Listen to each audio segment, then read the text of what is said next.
Welcome to the final episode of the Lone Recruiter podcast for 2025. We're here with the lovely Beth. She's always behind the camera, behind the scenes, but today she's in front of the camera and in front of the scenes. Welcome. Hi.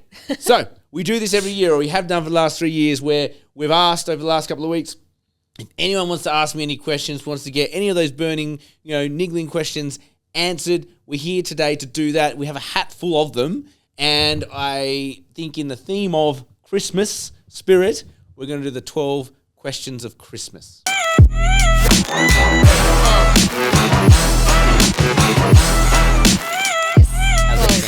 were a lot more than that across all of our channels, but I thought 12. We'll have to count. We'll have to keep count. Can we do that? Sure. All right. And we will keep it short because, we like to keep these things under 10 minutes. Can we do it? I don't know.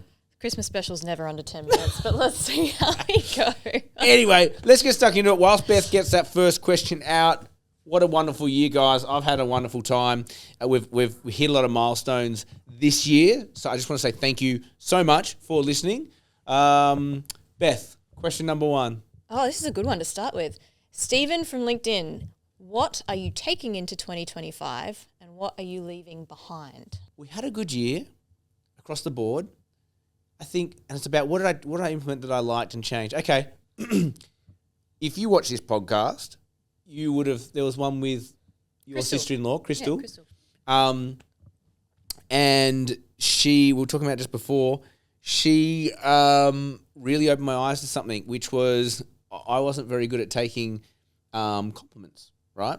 And so, and not that I would be bad about it, but I deflect them. And she said that's probably flowing into other things, like when energy comes your way or gifts come your way or opportunities come your way, are you actually subliminally deflecting those as well? And I was like, geez, I don't know. She said, just try and be super open and more receptive to things that come your way. And I thought about it and I thought, give it a go. That sounds great.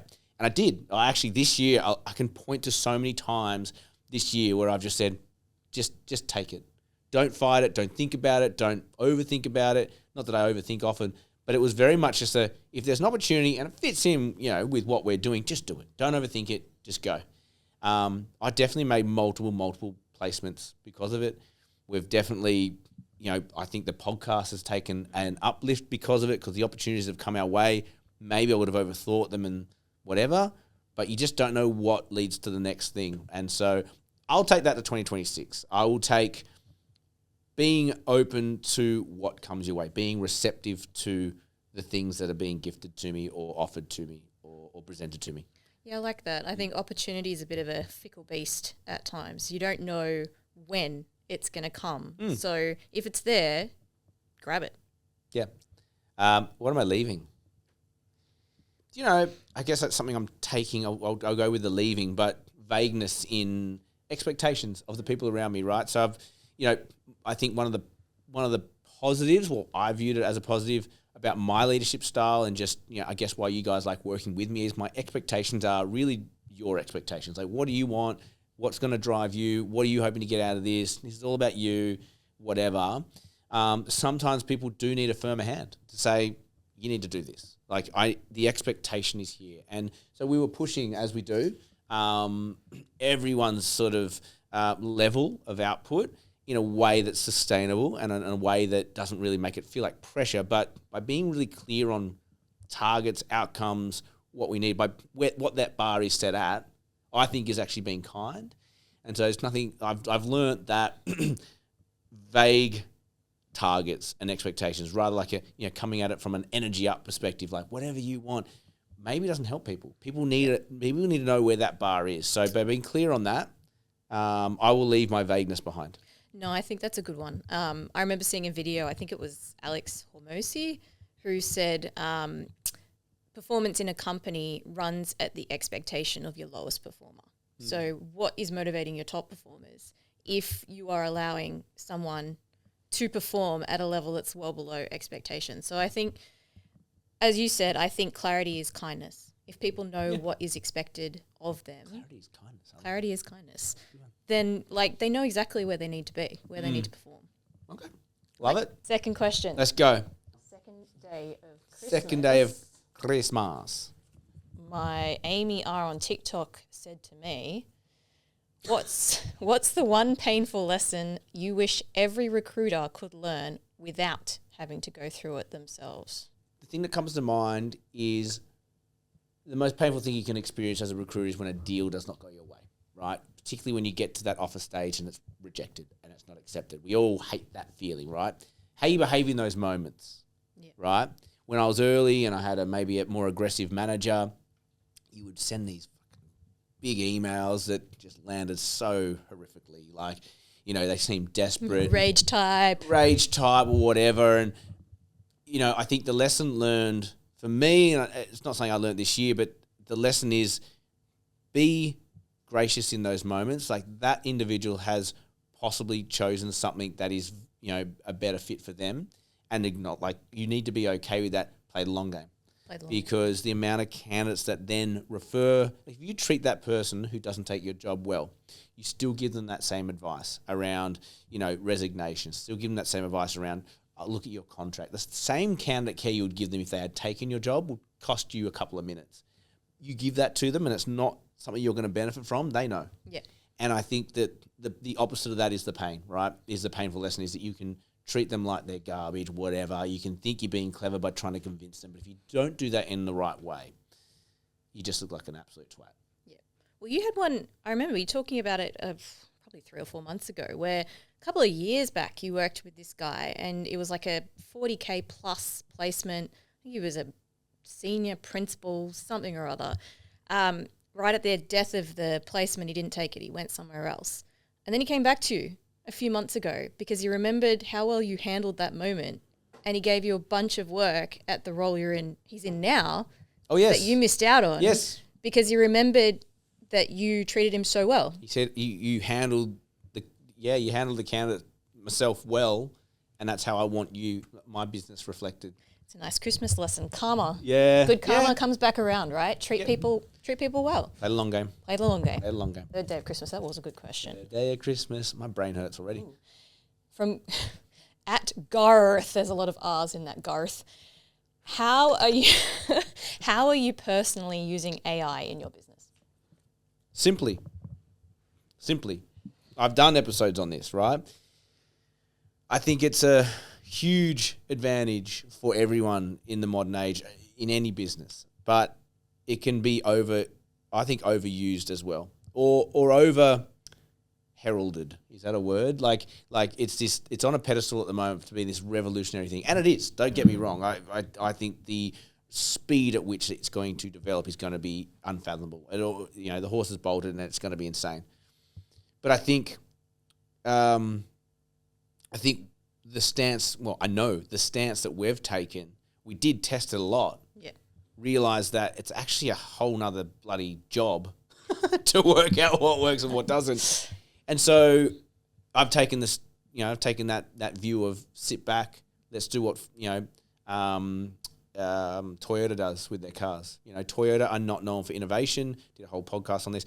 Toyota are not known for their innovation. They're known for being reliable, and they hold their value because they don't push the limits of tech. They don't bring the cutting edge stuff in, which may fail. And I've been in those nice cars where the stuff just fails because it's new. And they go, but it's new, it's cutting edge. Like, that's a terrible excuse for something that doesn't work in an expensive car. Toyota, on the other hand, will wait 5-10 years. That works, that doesn't. Get rid of that. Let's implement that now. And I'm kind of taking that stance with AI. So to answer your question, is it Garth? Garth. We're using it for the stuff you'd expect.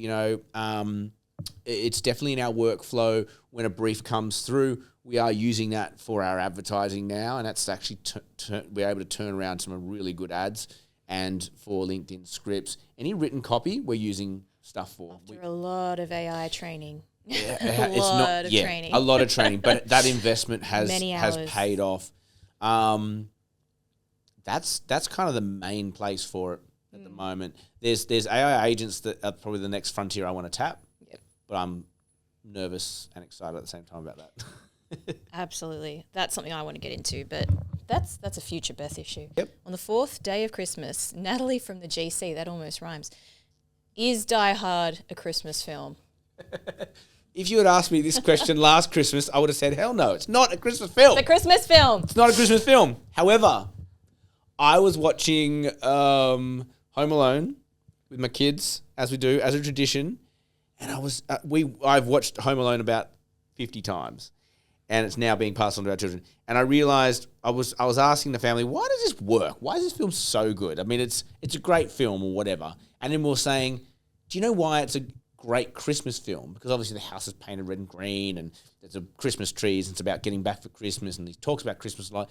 It's set in Christmas, but it's just a great film in a Christmas setting. It's not the Christmas spirit. And I was always of the view that Christmas films have to be about the Christmas spirit, like it's Santa Claus and reindeer and all that sort of stuff. And I remember literally last week saying, so that's why Home Alone is a great Christmas film.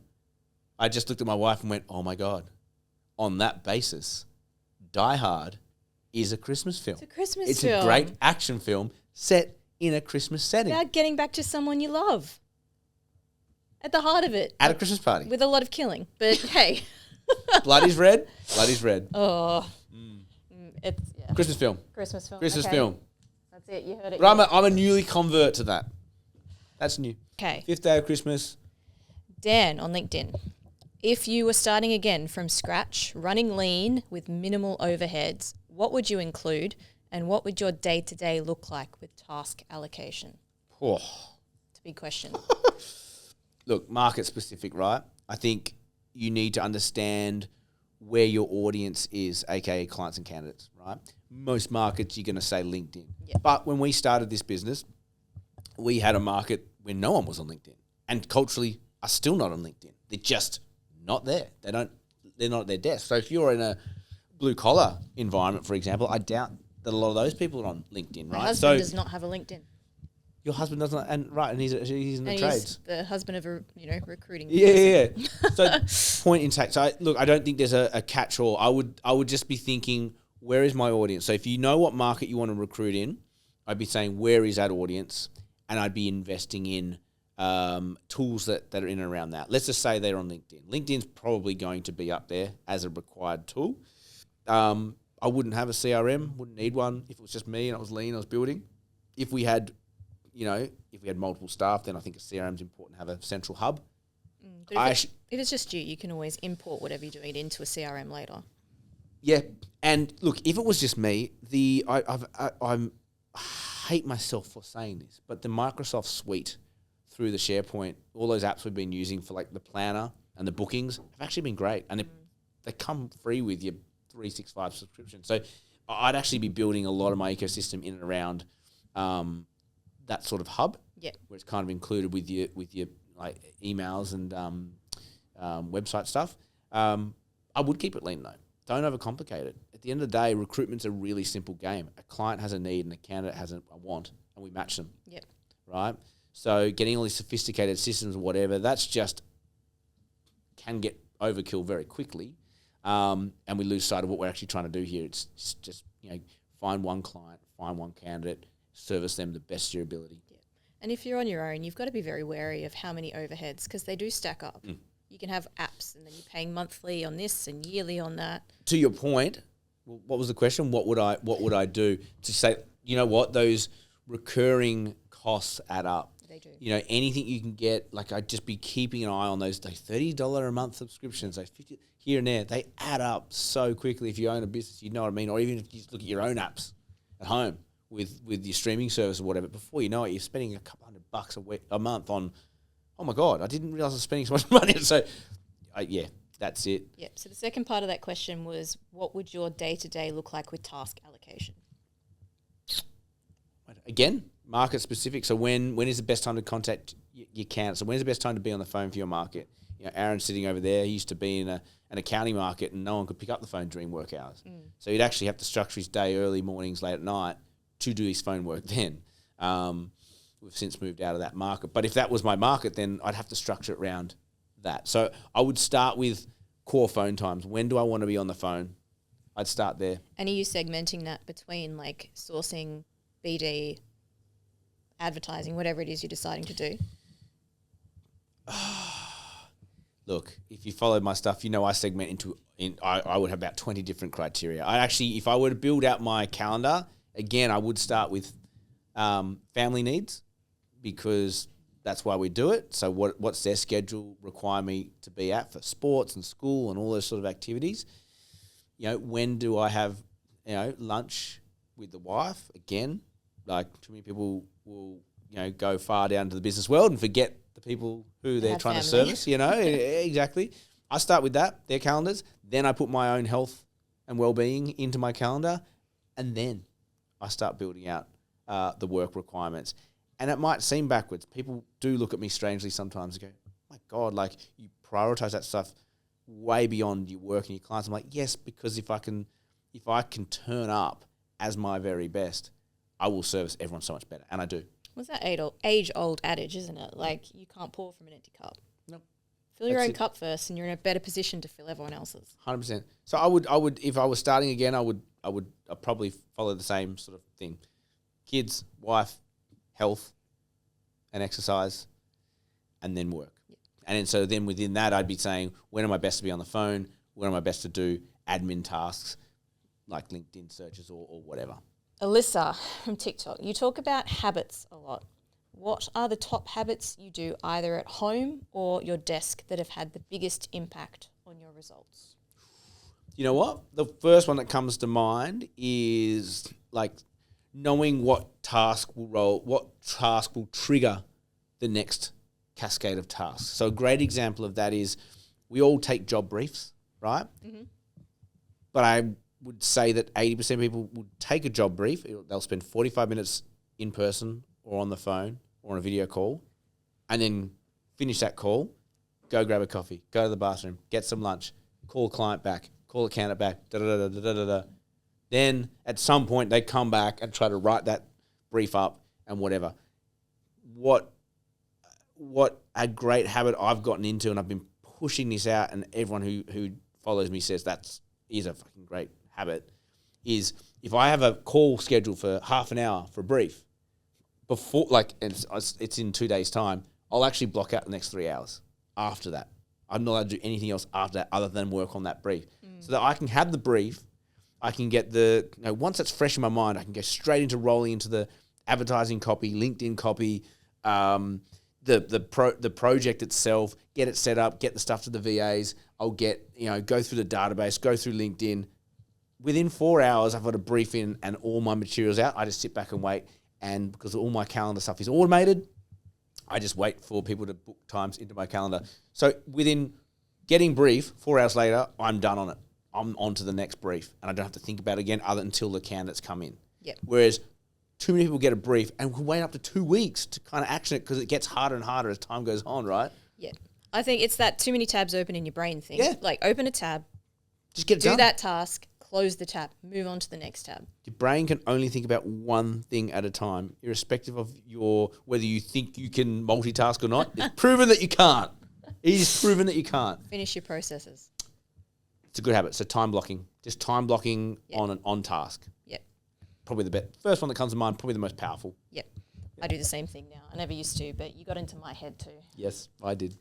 Okay, on the 7th. You were great for tabs open. You have so many tabs open, Beth. Close them. Can we finish these? The thing is, I still do, because the way my job is that I am jumping between things. But like I'll have YouTube, Instagram, TikTok, and I'll have them all open. But now, like if I have one idea, I'll finish it across all of them before moving on to the next one. So that was the game changer. Yes. And then that went through to Jacqueline as well. Yes. Yeah.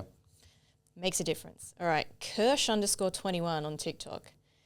Do you ever have low points, and what do you do to get out of them? 100%. I wouldn't be human if I didn't have low points. My low points probably aren't deal centric. Like I don't get upset when people don't take jobs anymore. I used to. So it wouldn't be that. Mine's probably more energy wise, low levels, and I have such a strong understanding of self. I know who I am. I know that I'm a positive person and I'm a motivating person for people around me and myself, and I feel like my thoughts are quite healthy. So if I am having bad thoughts or I'm feeling a certain way, my first default thought is, well, I must be unwell. I must be tired. I must just need a break. And I listen to it. So my low points are probably more physical because I do. I burn hard, I run hard, and, we all do. And when my low points hit, I don't let them turn into something that's dangerous, like burnout, I rarely touch. I think I do get to points where I'm like, I've done too much. And it's just, actually my brain just feels like mush. And I need time off. I'm just going to take a long weekend. And that's enough. Sometimes I just need to sleep. The other week I came in, I said, oh my God, Beth, I slept 12 hours? 12 hours. I said, I just went to bed at 10. I woke up at 10. I was like, amazing. And I woke up and literally I felt like the world was in high definition. Everything's so bright. I just needed to sleep. So I have low points, absolutely. But look, I'm very fortunate that my brain is wired in such a way that it's positive and I can get myself out of those things. What I'm hearing there, the main point is that self-awareness. Totally. I think people have a tendency to maybe recognize that they're not in a great place, but they push through it anyway. And look, sometimes it's going to be unavoidable. You have deadlines, you've got KPIs, you've got whatever.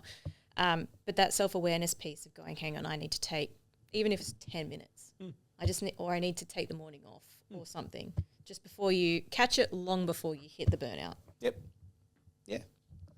I mean, I should ask you, what have you observed any real low points this year from me that I'm just burying under, It's a really good question. I don't know if it'd be low points. I think when I see you at your lowest energy point is when too many people are trying to throw things at you at once. So like you've got a tendency to put particularly the emotional needs of other people sometimes before your own. And you do pick up on it and like you will get out of that. But I think that's the only time I see you low is when too many people have come to you with big problems to solve. Yeah, okay, that's interesting. And then, because what I was going to add to that was maybe when strategy is not so sharply kind of obvious. When you're fuzzy, Yeah, when I'm fuzzy, right? Yeah. It's usually at the end of a run of some sort of delivery mode of something or whatever. You've had like 100K month and you're like, oh, what now? Yeah. Oh, or we've just delivered a whole bunch of training stuff, or we've done, the speaking tours or whatever.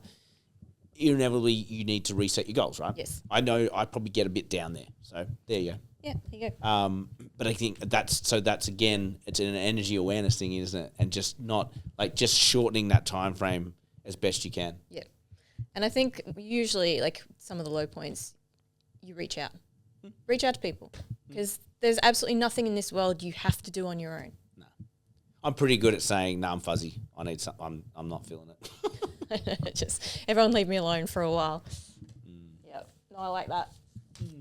Okay. 8. Jesus, we are 24 minutes in. Yeah, I knew. We're cooking. Sorry, everyone. If you're still with us, then thank you. Hang on to everything we say. Appreciate it. If you're going for a stroll, keep strolling. Maybe it's a good thing. You could burn a few extra calories if you're. I know a lot of people listen to this while they walk.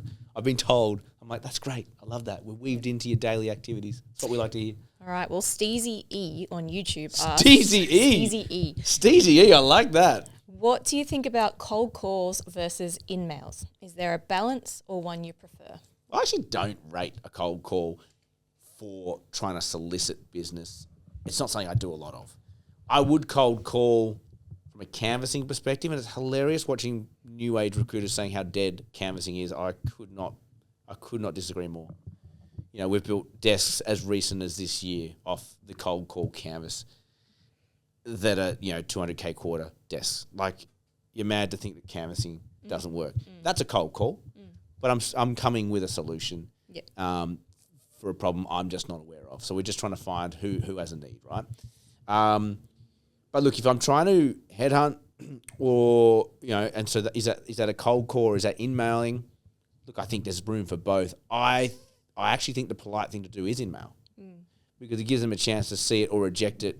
If they don't answer or whatever, when you make that cold call, you've actually got something to point to. All of a sudden, the person goes, "Oh, this person actually is trying to contact me." So, for me, the idea of a cold call is a bit of a dance. If you have that email there, you say, "I reached out to you by email. Have you seen it?" Oh no, you give them an out. It's about just easing into that conversation. So, I would probably easily say in-mailing is my best friend.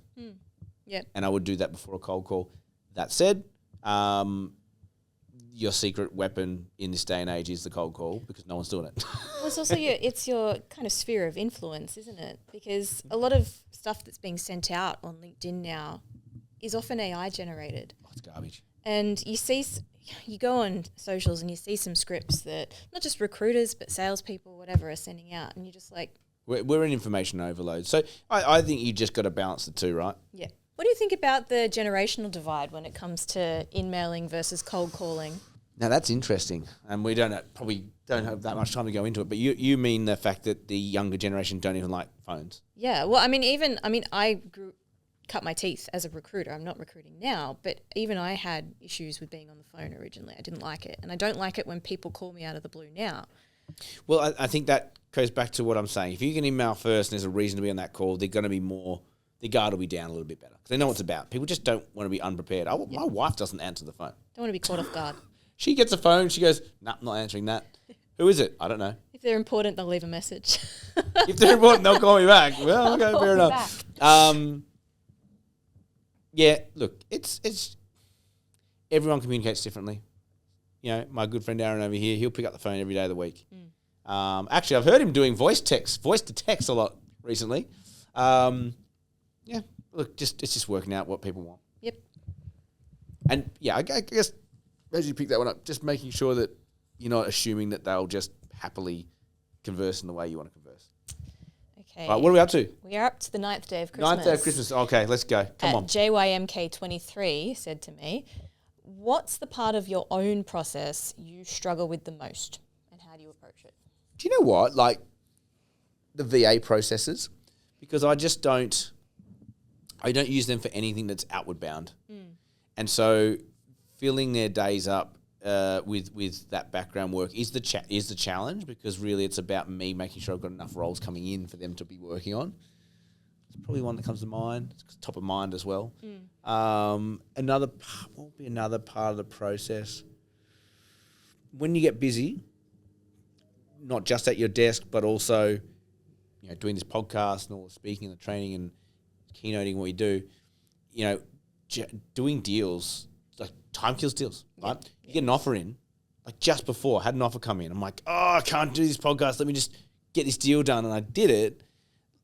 Otherwise, I'm waiting 2 hours to do it, and that could make or break a deal. Yep. That's tough. When you're doing the volume of deals that I'm doing and the volume of podcasting that we're doing and the volume of keynoting that we're doing, the volume of stuff I do with the kids in the school, that's the challenge. But that comes down to, I'm referencing you a lot, Aaron, just sitting over there doing his work while we do this. Keep looking at him. The hierarchy of needs. Knowing where this bit belongs in your hierarchy of needs. And if an offer comes in, it's just straight to the top. You just got to stop what you're doing and focus on that. Well, that's that video you sent me last night, actually, the TEDx talk, where she's an emergency doctor, and she talks about triaging. That's the red zone, right? That is urgent and important. That is the first thing you are tackling.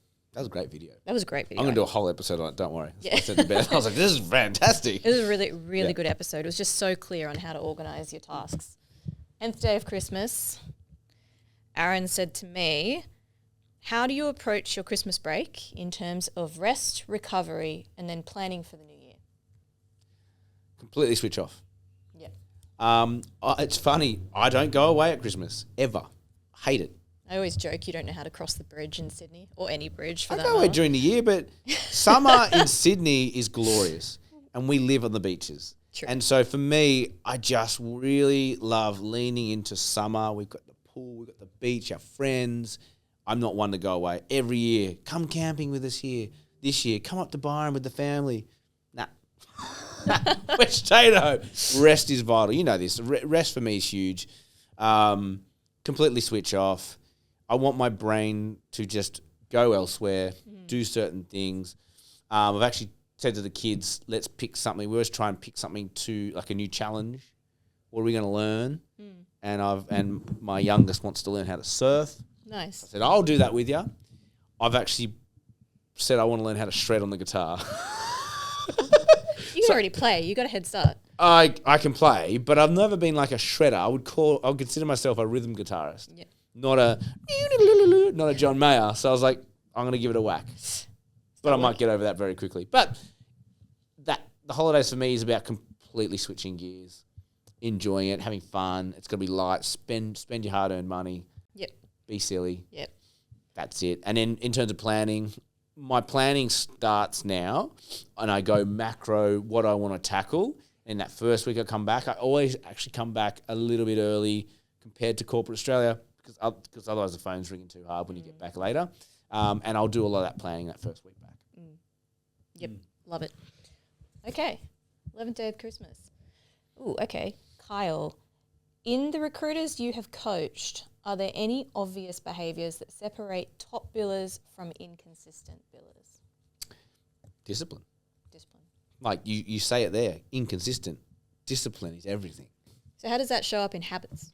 Not having processes for things, not turning up every day with the intent to have a good day, like going out at night and waking up tired, like not getting enough sleep, just, on one day and off another. Like, how can you expect to make money being inconsistent?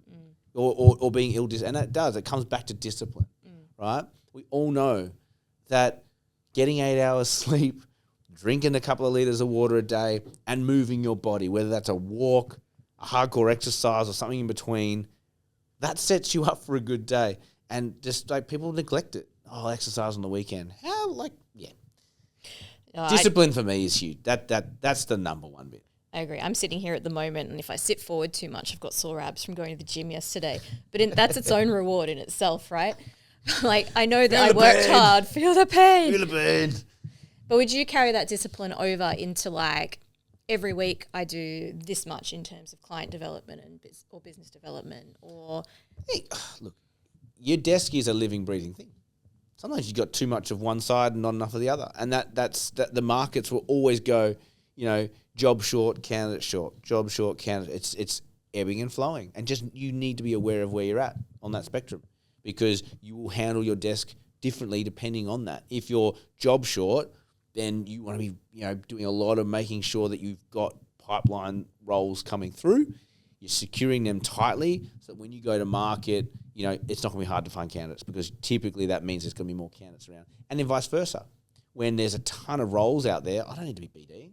I need to be making sure that I'm selecting the best roles to represent, but I've got, I'm doing a lot more effort on the sourcing of candidates.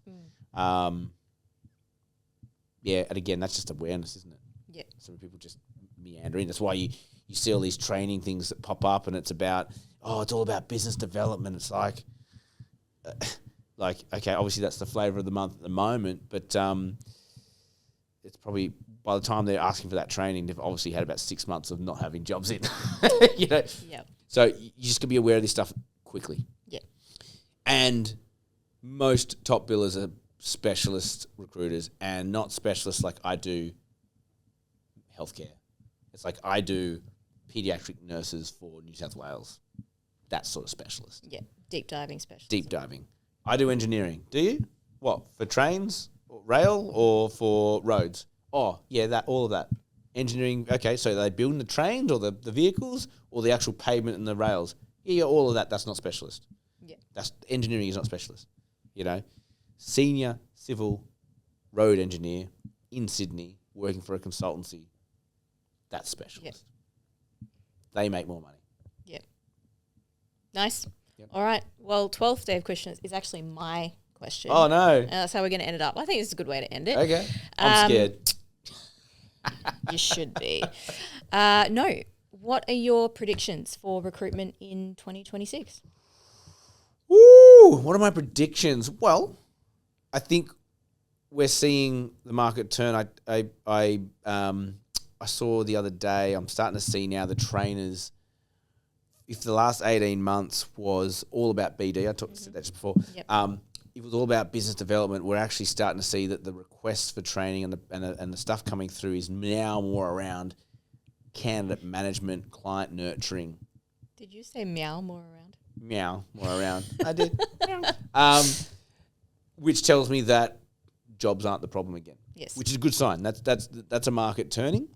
So my prediction for 2026 will be that if 2025 we've heard through the grapevine, that it wasn't the best year that we've had as a recruitment sector. I'd say that 2026 is shaping up to look a lot stronger. Mm-hmm. I think there's less uncertainty in the world. Don't quote me on that, but there's wars ending, not starting. There's tariffs sort of here now and whatever. Trump's midway through.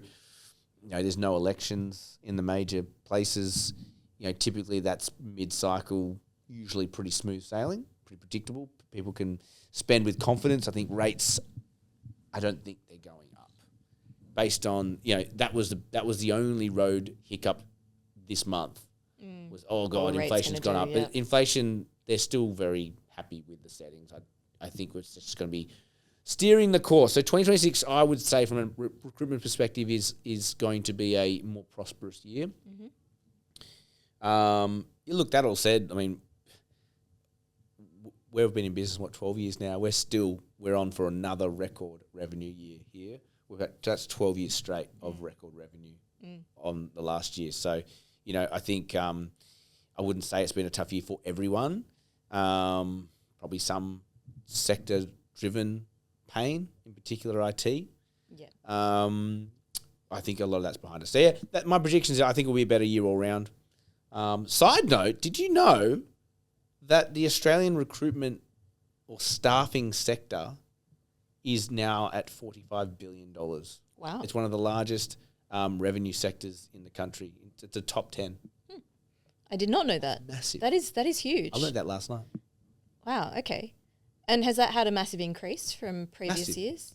When I started recruiting in 2007, it was a $7 billion industry. So what do you think's driven that? Temp. Contracting, government, NDIS, healthcare, aging population. They've been putting a lot of money into setting up support for retirement sector and healthcare. Probably the main ones. IT. And I just think, So, but that's the Australian market. So I think it's the 7th largest recruiting sector in the world now. Well, if you look at that growth and just based on those figures, next year should continue a nice upward trajectory for recruitment. That's right. So, yeah, I think we're in a good spot. Is that 12? That's 12. I'm out of questions. I still have a nice hat, but I am out of questions. Well, thank you for your questions. I hope I answered them well. I was really put on the spot there. I didn't have any prep whatsoever, and it proves because we're 40 minutes into an episode, longest episode we've ever done. Yeah, I think so. Wow. On that cheery note, Beth, thank you for the year. Thank you. It's been a good year. It's been a fun year. It's been a good year. Thank you guys for listening. We're going to be back bigger and better next year. We've got huge plans. We've announced a whole bunch of stuff. I'm not going to bore you with it now. But look, like, share, subscribe this episode, follow us, join the mailing list. Next year's going to be big. What I will leave you with is when we come back in January, we'll be back on the 12th of Jan. 12th, yep. And we're going to be rolling out a $1 million mindset series. It will then end, or the crescendo of that whole series will be at the end of February when we go on that live national tour. We're going to be interviewing $1 million plus billers in the month of January and February. They're going to come on the road with us to Perth, to Brisbane, Sydney, Melbourne, Adelaide. Is that it? The main capitals. So the beginning of the year, we're off with a bang, okay? We hope to see you there. Tickets are selling fast, so if you haven't got your tickets yet, I would probably get them now. We cannot guarantee that there'll be any tickets next year, so get onto that. Where you can get them? And subscribe to our mailing list because you'll get a cheeky lone recruiter discount. Hope it's not too big.